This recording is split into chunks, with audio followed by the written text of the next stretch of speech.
কি খুব মজা পাচ্ছেন? খুব হাসছেন? খুব ভিডিও বানাচ্ছেন? একটু মন দিয়ে ভাবেন তো, তারা কি আপনার হাসির পাত্র হিসেবে এমন করছে নাকি অন্য কিছু? সত্যি পুরুষ সব পারে। আসলে পুরুষ মানুষ সংসারের এক নীরব যোদ্ধা। সে কষ্ট করে, সে যুদ্ধ করে, সে বৃষ্টিতে ভেজে, রোদের তাপে পড়ে, শুধু পরিবারের মুখে হাসি ফোটানোর জন্য। সে নিজের চাওয়া পাওয়া ভুলে যায়, নিজের ইচ্ছেগুলোকে গলা টিপে মেরে ফেলে, শুধু এই বিশ্বাসে যে তার পরিবার ভালো থাকলে সে ভালো। সে ক্লান্ত হয়, তবুও তার মুখে হাসি ফুটিয়ে রাখে। সে ব্যথা পায়, তবুও শক্ত থাকে। কেননা যদি সে ভেঙে পড়ে, তাহলে কে দাঁড়াবে তার পরিবারের পাশে?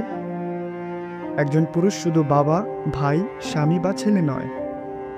সে পরিবারের এক অদৃশ্য বটগাছ, যে নিজের শিকড় গেঁথে রাখে মাটির গভীরে, যাতে বাকিরা ছায়ায় থাকতে পারে। তাকে কষ্ট দিলে সে কাঁদে না, তাকে অপমান করলে সে প্রতিবাদও করে না।